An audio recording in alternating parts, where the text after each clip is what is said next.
akan menjawab soal-soal UAS pengembangan sistem informasi R04 yang soalnya adalah nomor 1. Sebutkan suatu software di sekitar kita dan jelaskan proses pembuatannya. Saya akan menjelaskan salah satu softwarenya adalah WinRAR. WinRAR ini adalah aplikasi untuk mengompres dan mengekstrak data atau file folder yang tersedia untuk beberapa sistem operasi, yang diantaranya seperti Windows, Linux, FreeBSD, DOS, Mac OS, dan lain-lain. Nah, WinRAR ini untuk sistem operasi Windows versi 32 dan 64 byte. WinRAR ini merupakan sebuah prosesor yang sangat bagus yang memperbolehkan penggunanya untuk membuat dan menangani dan mengatur file bekas. Cara pembuatannya sangat mudah. Yang pertama adalah pilih atau blok data yang ingin dirarkan, klik kanan pada file yang telah dipilih, lalu pilih WinRAR, lalu pilih add to namefile.rar.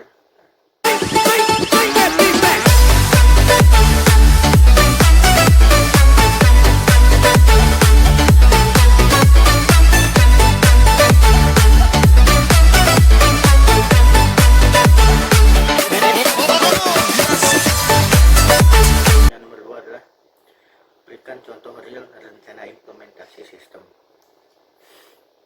Yang contohnya tuh sebuah perusahaan yang bergerak pada bidang batu bara, yaitu PT Internusa Tambang, melakukan pelatihan khusus kepada seluruh karyawannya. Pelatihan tersebut meliputi pengikut data ekspor impor barang agar perusahaan tersebut dapat mengoptimalkan penggunaan kompetensi.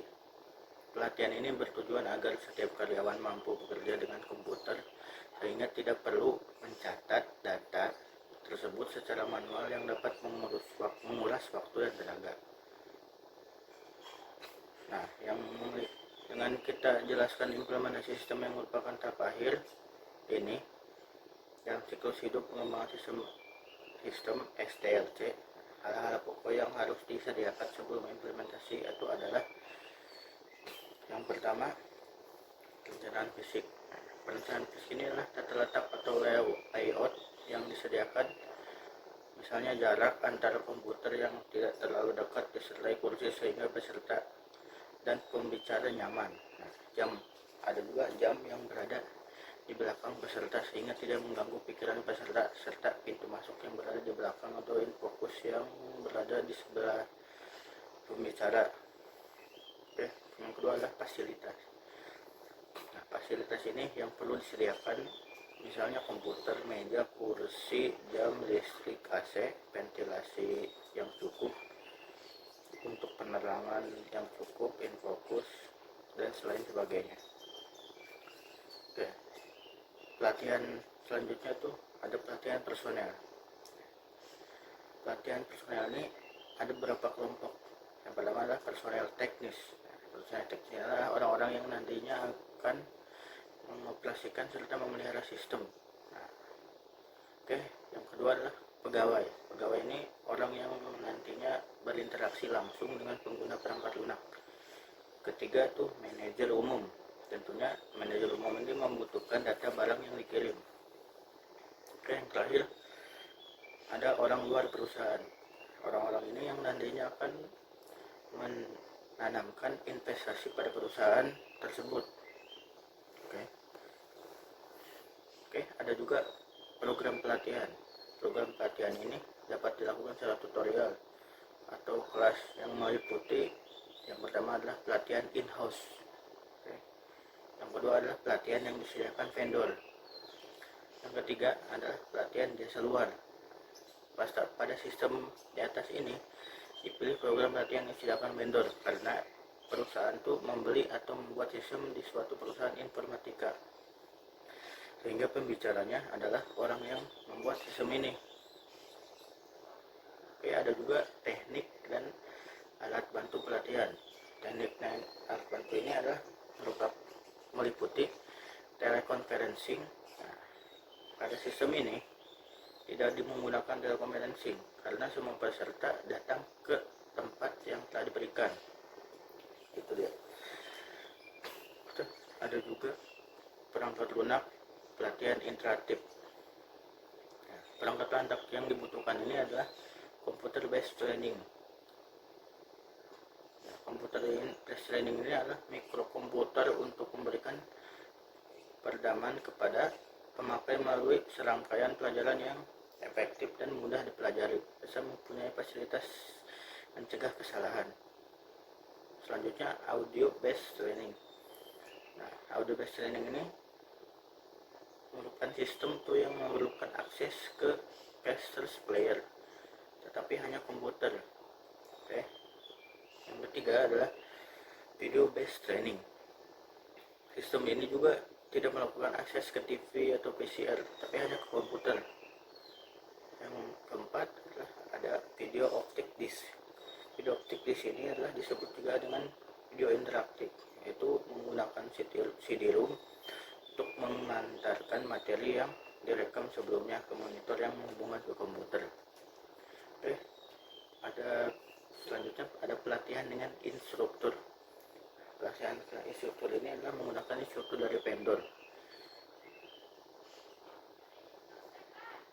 Ada juga pelatihan magang. Pelatihan magang ini sistemnya tidak memerlukan pelatihan magang sistem perusahaan ini karena sudah dilatih oleh seorang instruktur yang tadi dengan vendor tersebut. Yang selanjutnya ada manual prosedur. Manual prosedur ini adalah diperlukan sebagai bantuan apabila peserta sewaktu-waktu lupa dengan salah satu pengoperasiannya. Yang terakhir ada buku teks. Buku teks ini diperlukan untuk berjaga-jaga, sehingga pada pelatihan selanjutnya untuk karyawan baru tidak perlu memanggil instruktur lagi. Pertanyaan nomor 3, lanjut. Jelaskan prosedur yang untuk meningkatkan maintainability.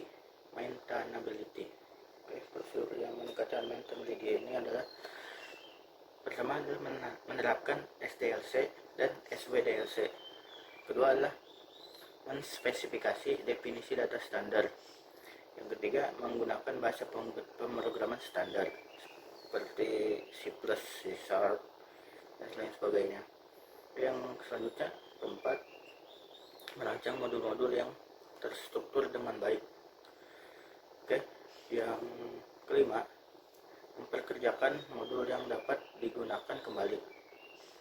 Oke, yang keenam, mempersiapkan dokumentasi yang jelas, terbaru, dan komprehensif. Yang terakhir adalah menginstal perangkat lunak, dokumentasi dan soal-soal tes di dalam Central Processing System CAS atau CMS. Oke, pertanyaan nomor 4 adalah jelaskan perbedaan antara real time processing dengan online processing. Perbedaannya tuh dengan sistem online adalah satuan waktu yang digunakan real time biasanya 1/100 atau 1/1000 detik, sedangkan online masih dalam skala detik atau bahkan kadang beberapa menit. Kelebihan real time processing ini, pemrosesan real time akan sangat menyederhanakan siklus kas perusahaan. Selanjutnya pertanyaan terakhir adalah nomor 5. Jelaskan penggunaan software Capability Maturity Method atau CMM. Nah, penggunaan CMM ini yang pertama adalah untuk menilai tingkat kematangan sebuah organisasi pengembangan perangkat lunak.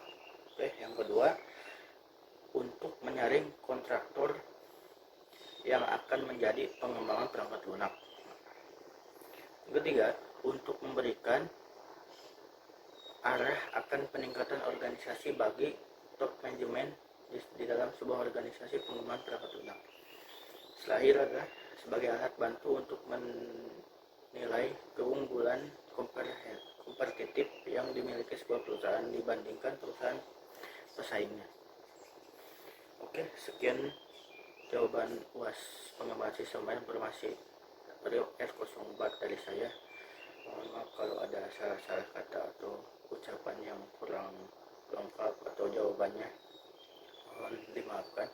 Wabillahi taufiq wal hidayah. Wassalamualaikum warahmatullahi wabarakatuh.